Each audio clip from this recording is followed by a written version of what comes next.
This episode is brought to you by Bulletproof Script Coverage, where screenwriters go to get their scripts read by top Hollywood professionals. Learn more at covermyscreenplay.com. I'd like to welcome to the show David Chase. Thank you so much, David, for coming on the show. I really appreciate your time. Nice to see you.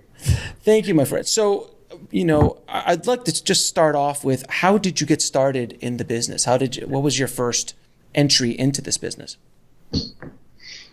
I went to film school. Mm-hmm.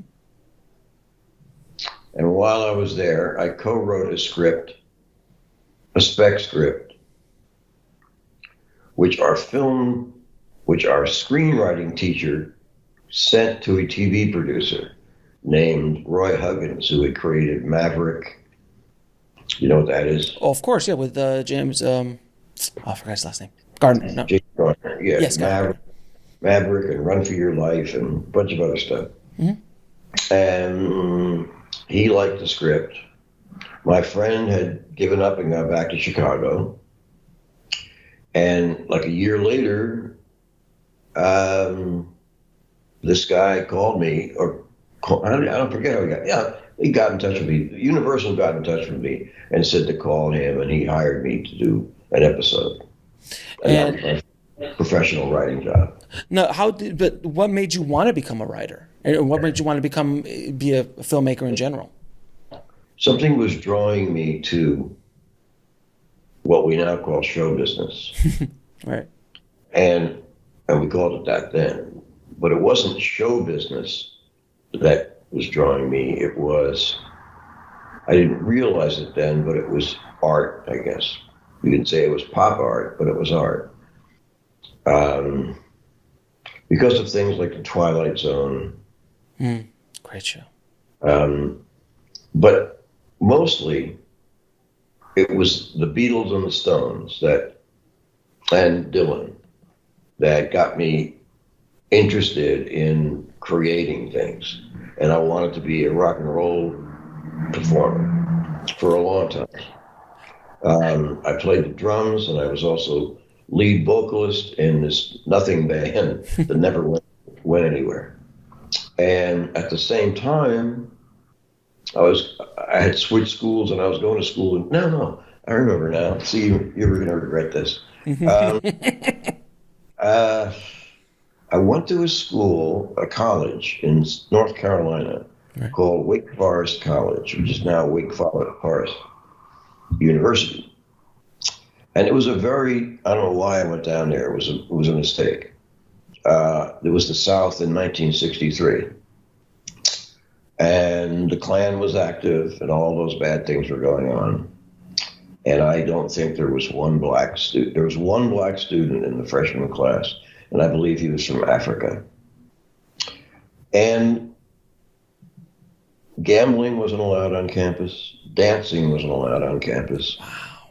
Drinking wasn't allowed on campus, and playing cards was not allowed on campus. It was the Southern, I don't know whether they owned it or it was affiliated with the Southern Baptist Church. Mm-hmm. And somehow or other, on Friday nights, so you can imagine. It's nothing to do. Well, here's the thing. It was a good college. I mean, the teaching was good. It wasn't antediluvian, we're not talking about Jerry Falwell Academy or whatever. And on Friday nights, I don't know who did it or why, they had a foreign film night. And so I saw, you name it, all the ones you need to see. I saw 8.5. Kurosawa, Fellini, yeah. Yeah. I don't know how many weeks you're in the semester, but I saw one every week. And I was completely blown away. I mean, I had liked movies since I was a kid, and I liked television, I just liked it. And maybe always wanted to be part of something like that.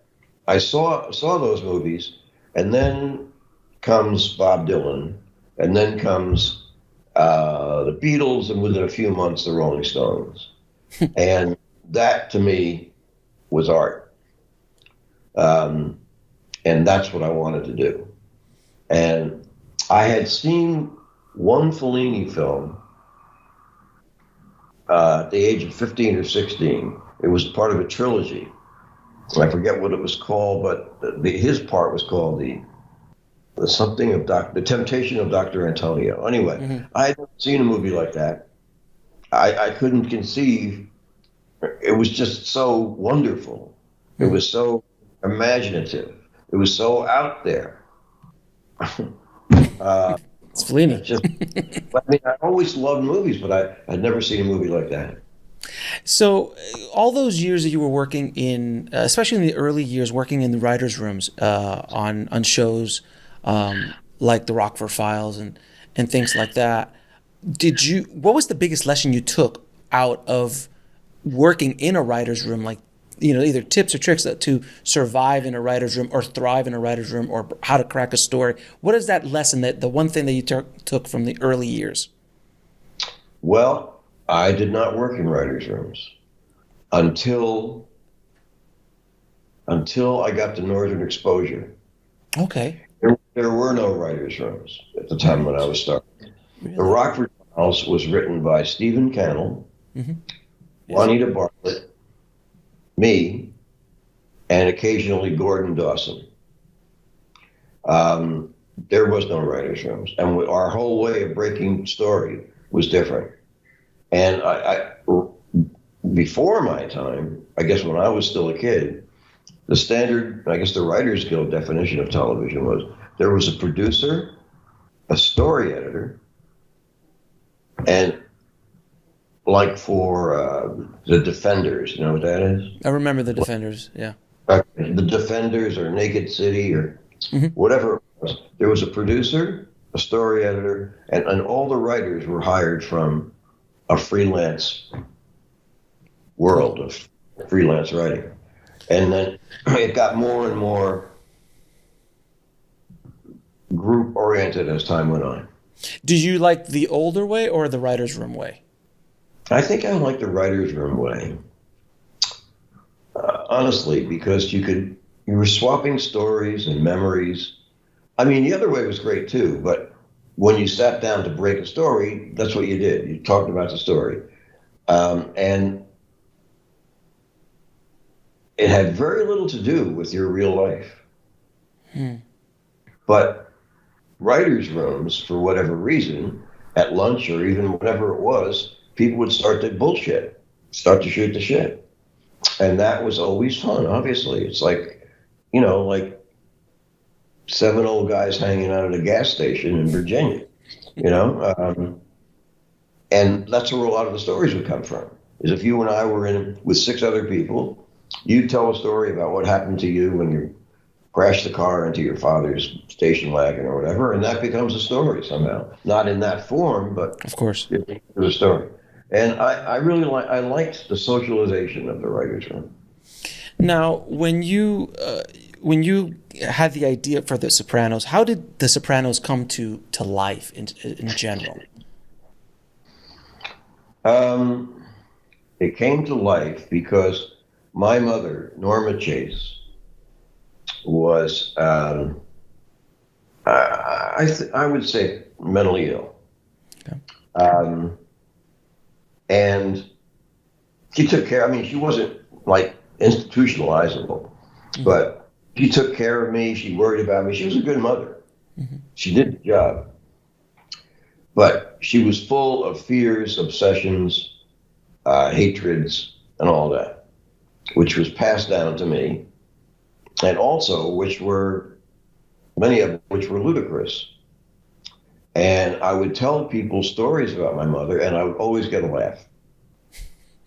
And my wife said to me we weren't, maybe when I was in my late 20s, said, you got to write something about your mother someday. You got to write a show about your mother. And I didn't have any idea of how to go about that. And then later on, I was doing a show I had created and was running called Almost Grown. And one of the writers, Robin Green, said, you ought to write a series about your mother, like a producer with a troublesome mother. And I heard that, But I thought, who wants to see that? A TV producer and his mother? It's like a sitcom, if anything. Um, and then I realized, well, maybe if it was a tough guy, if it was a guy in the mafia and his mother, maybe that would be good. And I tried to pitch that as a movie with Robert De Niro and Anne Bancroft. And wasn't much interest. And my agent told me, forget about it. Mob comedies are going nowhere. And mob movies. So I let it be. And then someone, years later, when I was signed with a company called Brillstein Gray to develop TV shows, they told me that they had thought, how would I like, they said I had a great TV series inside me. Mm-hmm. I had never thought of and didn't want. I wanted to be in the movies. I was in television because I'd gotten in there and took the check, took the money. Mm-hmm. But I didn't want to be there. I was always writing movie scripts on spec. So they said, how about do a TV version of The Godfather?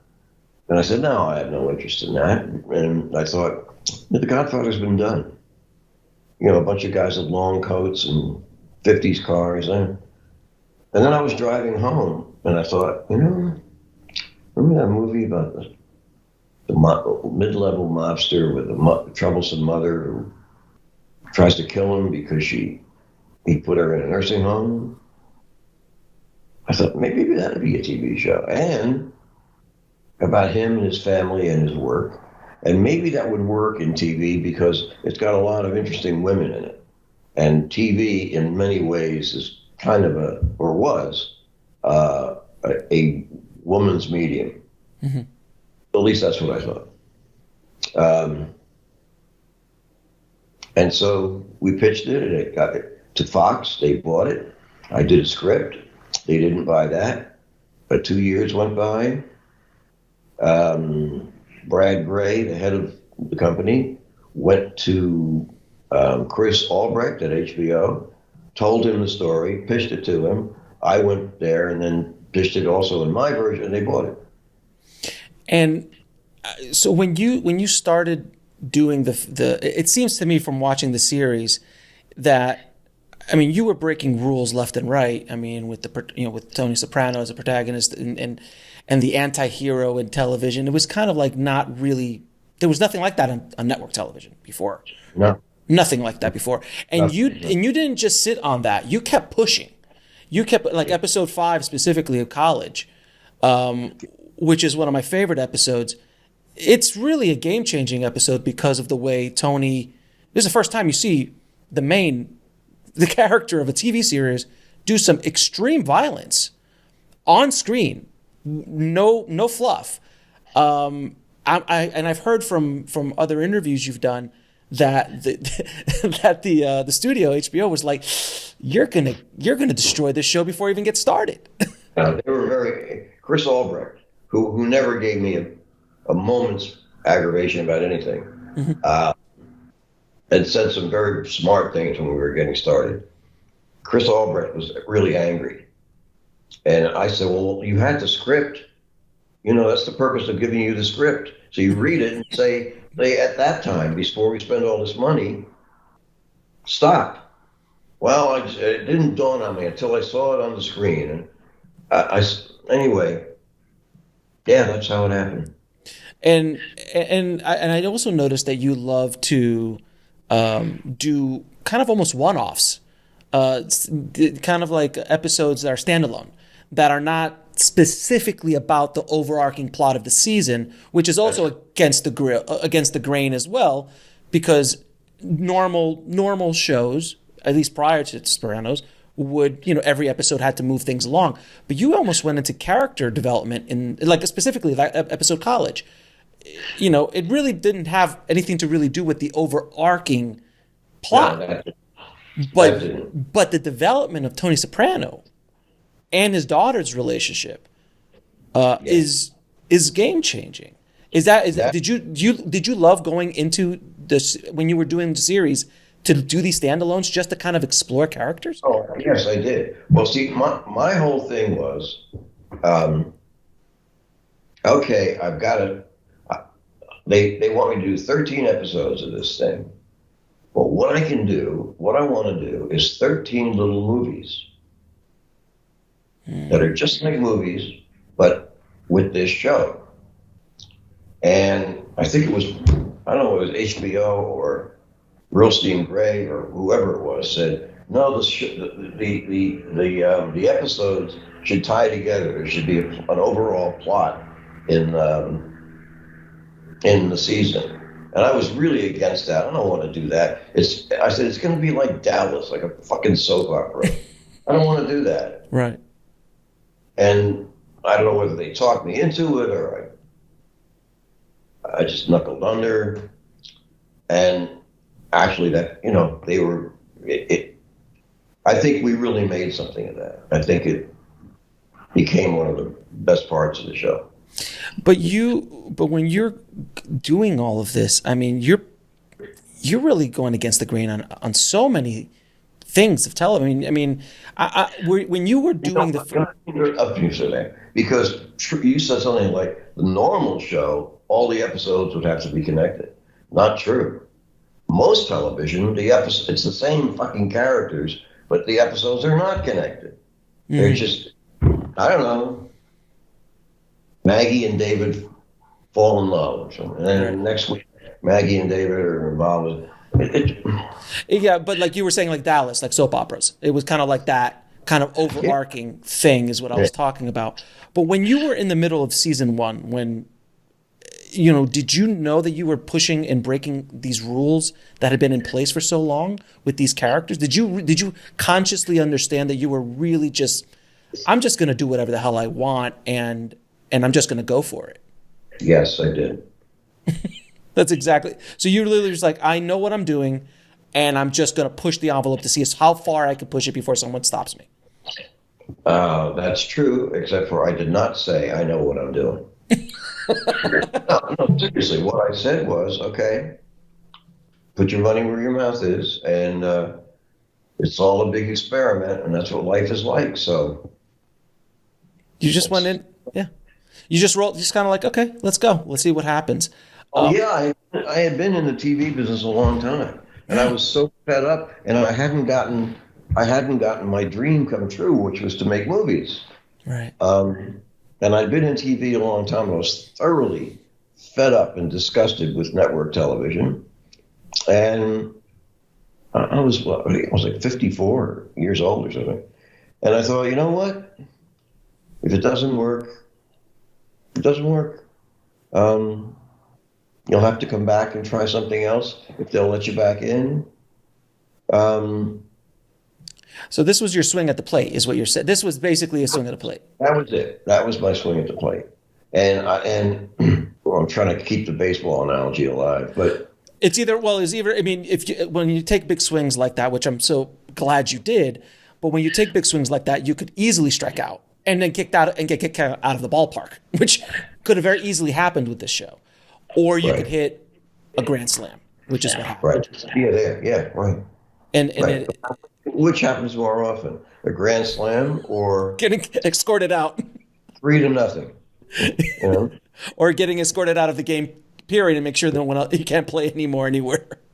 Now, I'd just love to hear your opinion on this. What is the job of a writer in network television today? What should they be? What should their goal be? What is the job of a writer in network television today? Story-wise, or what, just in the craft of it, not as much the actual technical job, but the craft of it. What should they be striving for? Well, I mean, the way you phrase it, if it's a job, and that means you've been hired to do the job, you have to give them some of what they want. That's why you're there. No, that's not why you're there. No, yes, it is. I mean, you're there because they saw something which they think could be beneficial to them. Mm-hmm. So you need to be aware of that. But you have to express yourself. That's they wouldn't want to say this. Your job, if they're paying you for it, is to express yourself the best way you can. as completely and thoroughly and honestly. In the entire run of the series, was there an episode that you said, I think I might have gone too far? No. Not one. You just. And there was some where I said, I don't like this as much as other ones. Mm-hmm. The trip to Italy, probably could have done without that. But no, I never thought we got too far. Never. And I know, I mean, one of the more controversial parts of the entire series was the ending. I personally love the ending because of what the ambiguity of it. And that I know everybody wanted to see Tony's face in a bowl of marinara, but did they? Is that many what did. Wanted? Many did. But you see, that's the thing. It's like you're either on one camp or the other. But I just love that you left it open to the interpretation of the viewer. And I love the song that you chose as well at the end, which was a nice nod. Well, Stephen Van Zandt, who played Silvio, and, was guitarist in the E Street Band, was in Florida when the last show aired. And he had booked an appearance the next morning on a talk show, a radio talk show. And all he did was defend and fend off all this criticism, people cursing at him. That's horrible. And, motherfucker this, and we got robbed and all that stuff. And finally he said, all right, well, what's your ending? Did you want Tony to be killed? Well, no, but did you want Carmelo to be killed? No, but did you want him to get away with it all? No, but I mean, well, what's your great ending? Let me hear it. And most of them just, some of them went away saying, yeah, I see what you're saying now. I'm sure what they were really thinking was, I'm not the professional writer. Don't ask me what I would have done. David Chase should have done what he was supposed to do. But nobody knew what that was. And honestly, as much as it's kind of, divisive, you're absolutely right. Like, did you want Tony to get away with it? Did you want him to die? Did you there's no way to make everyone happy. There's just no way. No. Well, many people have made everyone happy. You've seen The Wizard of Oz. No, but with show endings in general are very difficult to pull off. I mean, when you were going into that last episode, I can only imagine the pressure that you were under, just because of the fans and everybody, and it was the biggest show on HBO and all this stuff. Like, how do you feel as a creator when you're ending something that you created? Well, the show was so popular, right? And it was such a, at that period of time, you'd read people would always, in a newspaper, would be an editorial, that's what Tony Soprano would have done, or that guy behaves just like one of the Sopranos. You kept hearing that all over the place. Sopranos, Sopranos, Sopranos. It was a phenomenon, really, not just a TV show. Mm-hmm. And I guess that gave me a lot of balls. So because of the success, it gave you the wind underneath those wings. And most likely, had it not been a big success, it would have probably been more angering to a lot of people. I don't know. Who knows what I would have done out of anger and disappointment and just nihilism.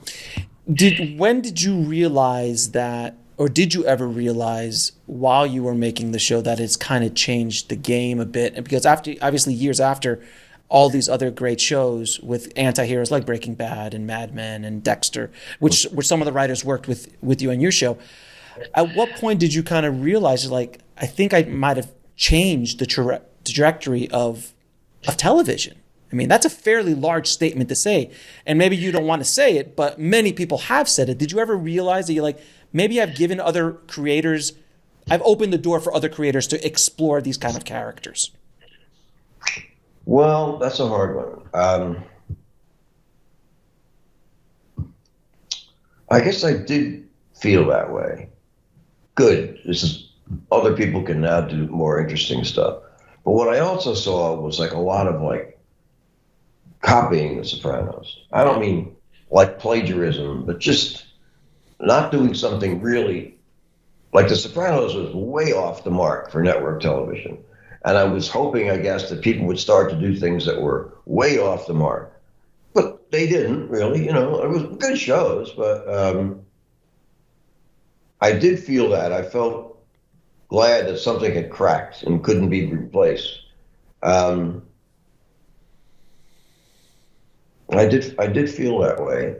But I remember saying at the time in print, which is also true, I don't take responsibility for any of those shows, and I don't take any blame either. That's a great way of looking at it.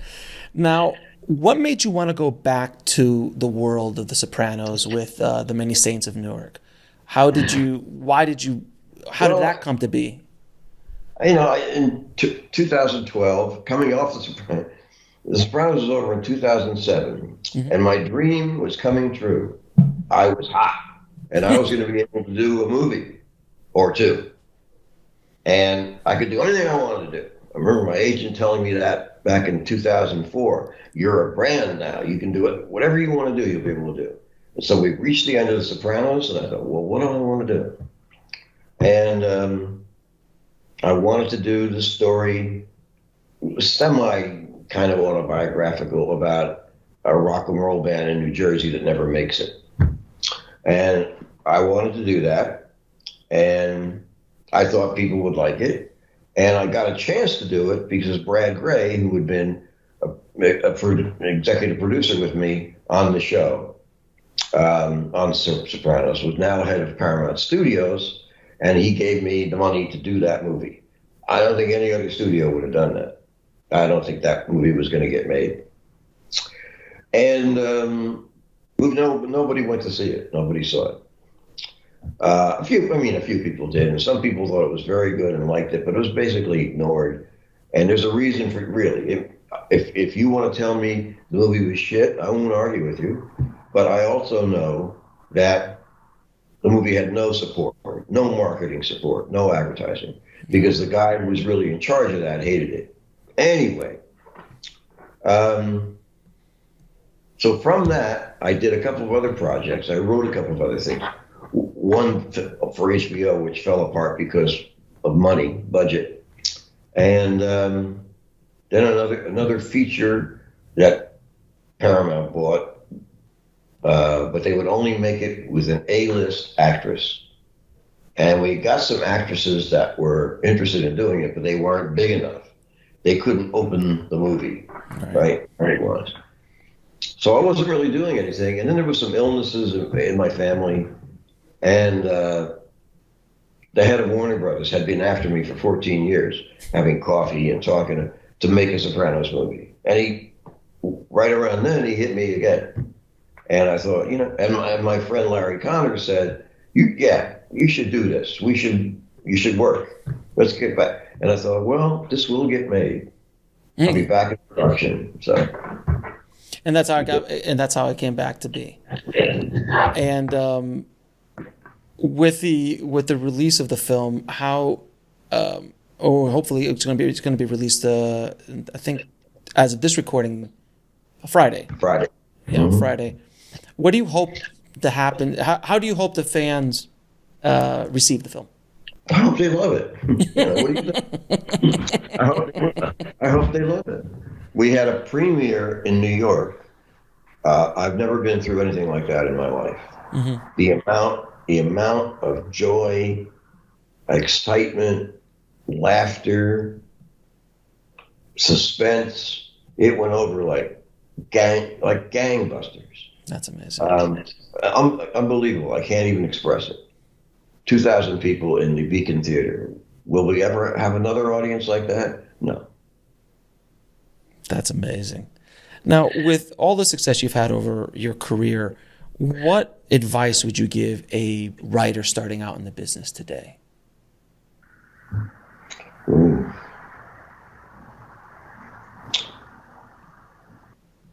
Well, you have to write. You can't talk about writing. You can't plan out stories that you don't write. Um, you have to write as much as you can. And there is no single way to quote unquote make it. Just any opportunity that comes along that brings you closer to the business, say yes. Even if it's not what you're interested in doing, just say yes. You will learn something from it, and you'll be 1 millimeter closer. I hate to even use that phrase to business. You'll be even closer to, although a lot of people, okay, it's a business. You'll be 1 millimeter closer to your dream of being an artist. I mean, obviously, if you have to clean toilets, you're going to say no. But, well, I don't know about that. Well, I mean, if you're cleaning toilets in the mailroom, because like the mailroom's a perfect example, like that. Yeah, say yes. Because you won't be cleaning toilets for long. You're going to be promoted in the mailroom. And then from the mailroom, you go on. But, that's really a track to being an agent or a producer. Sure, of course, of course. The whole mailroom story. Yeah, what? The game has changed so much. The game has changed so much over the years. The game has changed so much. And, well, we won't go into that. Well, let me ask you this. Bold. I guess just be bold on the page and in the room or on the street. Great advice. Now, when you're about to sit down to write something, like when you sat down to write the Many Saints of Newark, how do you outline? What is your process when you're writing? Do you outline? Do you start with characters when you're starting a new project, or are you starting with plot? How do you approach the craft? I've done it both ways, where we outline the whole movie or TV. Well, each one of the Sopranos episodes was completely outlined. Now, if you were to see the outlines, you would say, this is really like naked. There's hardly anything here. That's true. It was just the scenes in order. And then it was the writer's job to bring that to life. I've done it that way, and I've done it where you just start writing. And I think probably most of the great writers just start writing. Because they've already have a lot of the stuff that you have to work on in regards to structure and subplots. I think what it's about is they don't really know what they've got. That you only find out what you're doing from writing it. From just going down the path. You only find out. Well, really, in reality, you really only find out what your movie is or your TV show is after you've edited it. Because all those pieces that make up the show can be rearranged to a wholly different, where the emphasis is completely changed. And what you thought it was about isn't what it was about. Because two actors who sparked off each other were not around when you wrote it. But now you see, oh, look at that relation. That's, Yeah, and I know. That's what's so great about it. They call it a plastic medium, and that's what it is. It can be moved all over. Yeah, and it's like as the old saying goes, you write the story 3 times. Once you write it, once you shoot it, once you edit it.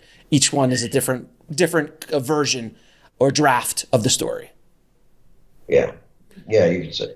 Yeah. Now, yes. All right. When you write, do the characters talk to you?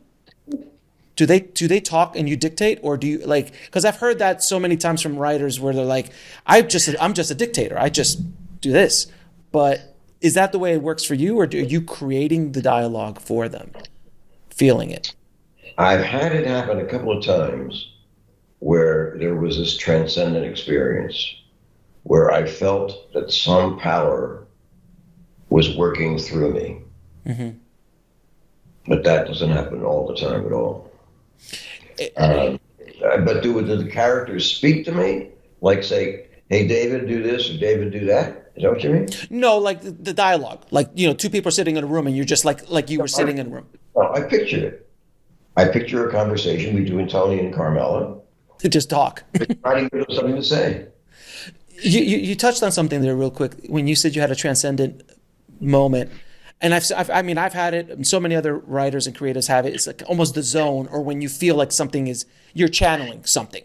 You're like, when you're writing and you're like, who wrote this? This is this. I don't know who wrote this. It almost just spurts out of you without you actually thinking. Does that makes the whole worthwhile. It's right. Those moments when you can literally, I don't know, tap into that thing that brings in the creativity where it's just flowing through you and you're just a conduit almost. I think it's the closest we come to being a musician. Yeah, that's right. Yeah. Yeah. And being a musician, I mean, I have always wanted to be one, and I have great, what do you call it? Jealousy. Especially to be one of four musicians and you are playing together, one going off the other, and it's coming out of your, and there's no those moments when you're writing are the closest we come to that.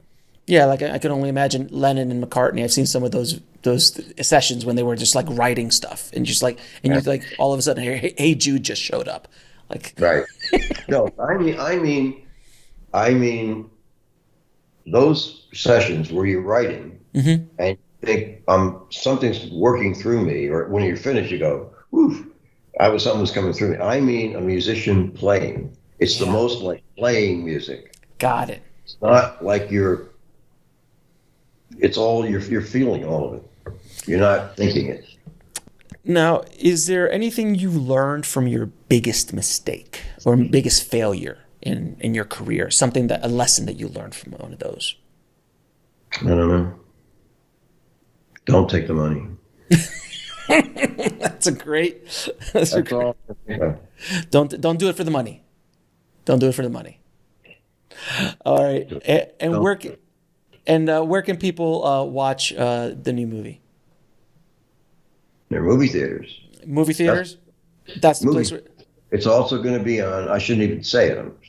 It's also going to be on HBO Max on the same day, October 1st. Okay. As it opens in the movie theater, it's going to be on TV. I'm disgusted by that, but it's not my decision. I would say everybody go see that in the theaters without question. It's really good in the theater. You didn't do that. You could. I couldn't. You could. I couldn't. Yeah, but David, thank you so much for your time. It has been an absolute pleasure talking to you, and thank you for all the work you've done. No, thank you. And everything you've done for television and for storytelling in general. So thank you, my friend. Thank you, and those were good questions. Thank you, my friend.